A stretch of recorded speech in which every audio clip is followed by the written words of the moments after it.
साथियों, मैं श्रीकृष्ण आपका अपने यूट्यूब चैनल पर स्वागत करता हूं। तो आज हम देखने वाले ईपीएस 95 से रिलेटेड एक लेख जो है वो हमारे पास आया है। उस पर हम डिस्कस करने वाले हैं। उसमें क्या लिखा है वो सब हम आपको दिखाने वाले हैं।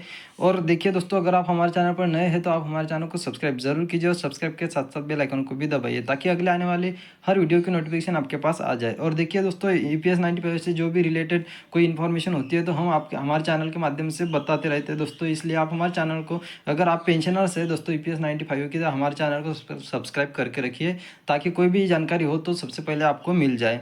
तो चलिए स्टार्ट करते हैं आपका आज का अपना टॉपिक दोस्तों। जो ईपीएस 95 का जो लेख है उसमें क्या लिखा है वो देखते हैं।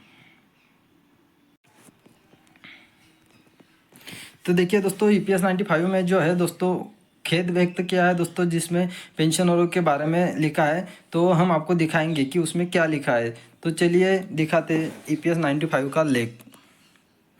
न्याय मिलने में इतना विलंब क्यों? हायर पेंशन के मामले न जाने कितने लोगों ने किन किन अदालतों में लगा रखे हैं। 2 दशकों से भी अधिक वक्त गुजर गया है, पर ईपीएस 95 के अंतर्गत आने वाले सैकड़ों सार्वजनिक उपक्रम सहित निजी संस्थानों के सेवानिवृत्त के लिए अभी तक ऐसा एक भी आदेश जो सब पर समान रूप से लागू जो सके निकल कर नहीं आ सका। माना कि अलग अलग याचिकाओं पर गुण दोष के आधार पर फैसले सुनाए जाते हैं, पर मुद्दा तो एक ही नियम, कानून और प्रावधान का है जो ईपीएस 95 के अंतर्गत आते हैं। वो तो एक ही है, अलग अलग तो नहीं। सभी पेंशनरों के और कोर्ट की शरण में जाने की सिर्फ एक ही मजबूरी होती है कि उन्हें ईपीएस 95 योजना के अनुरूप समुचित पेंशन पाने से रोका गया है।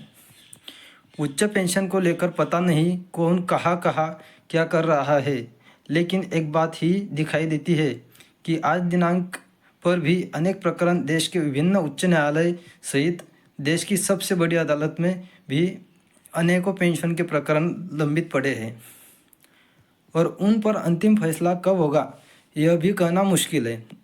और उससे भी बढ़कर बहुत कठिन है यह कहना कि न्यायालय को कौन चला रहा है।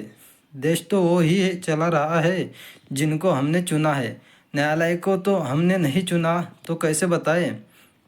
न्यायालय के प्रति हमारी निराशा सिर्फ इतनी है कि वो आम और खास के बीच अंतर कैसे कर लेती है।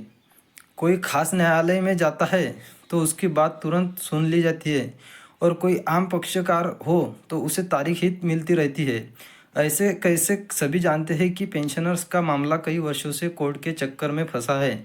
न जाने इस बीच कितने ही पेंशनर गुजर चुके हैं। क्या न्यायालय खुद भी इसे गंभीर बात नहीं मान सकती? अभी एक प्रकरण में प्रीपोंडिंग ऑफ हियरिंग का आवेदन पेंशनरों की ओर से लगाया गया था, जिसे कोर्ट ने ये कहते हुए खारिज कर दिया था कि शीघ्र सुनवाई का कोई कारण नहीं बनता, भले कोई न्यायालय को ये बात बताए या न बताए। हम भी तो चुप रहते हैं, कोर्ट तक अपनी बात रख नहीं पाते।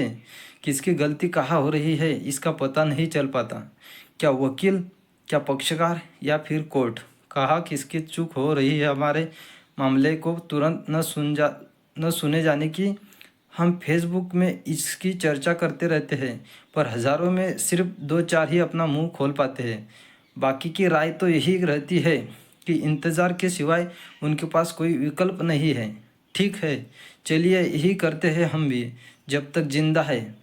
जो स्वर्ग को सिधार गए और जो लगभग स्वर्ग के दरवाजे पर खड़े हैं, उनके प्रति किसी की कोई संवेदना ही नहीं, न न्यायालय की, न सरकार की, न ईपीएफओ की, न सीबीटी की, और तो और हमारे खुद के अग्रणी लोगों की, जिन्होंने हमें न्याय के लिए कोर्ट का रास्ता दिखाया।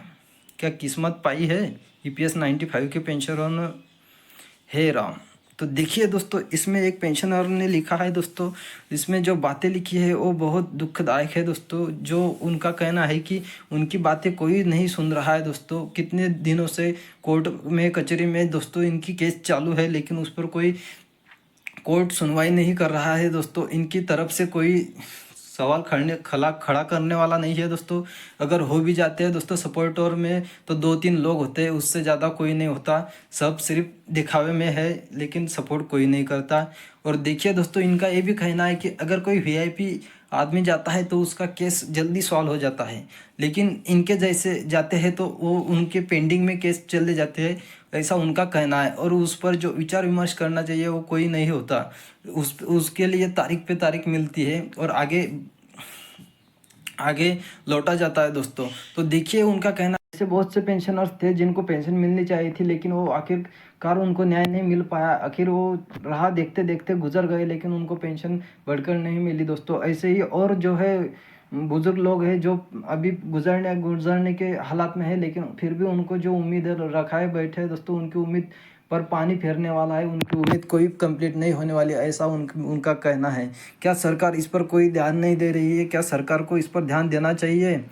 जल्दी इसका फैसला आना चाहिए दोस्तों। अगर आपको क्या लगता है हमें कमेंट बॉक्स में ज़रूर बताइए। अगर आपका सपोर्ट है तो दोस्तों इस वीडियो को ज़्यादा से ज़्यादा शेयर कीजिए और लाइक कीजिए दोस्तों। और अगर आप नए हैं तो सब्सक्राइब कीजिए और ज़्यादा से ज़्यादा शेयर कीजिए ताकि ज़्यादा लोगों तक जा सके और आपके लिए हर कोई दोस्तों जो है सवाल खड़ा कर सके और कोर्ट कचहरी में आपका मुद्दा उठाया जा सके दोस्तों ज़ोर शोर से, ताकि आपको न्याय मिल सके। तो दोस्तों देखिए, ये जो पेंशन है बुढ़ापे का सारा पेंशन हमारा रहता है दोस्तों, इसलिए आप सपोर्ट कीजिए सब मिलकर। ऐसा इसमें कोई नेगेटिव थिंकिंग ना कीजिए दोस्तों, ताकि आपका मोरल डाउन हो जाए। तो मिलते हैं दोस्तों ऐसी ही न्यू वीडियो के साथ। Thank you.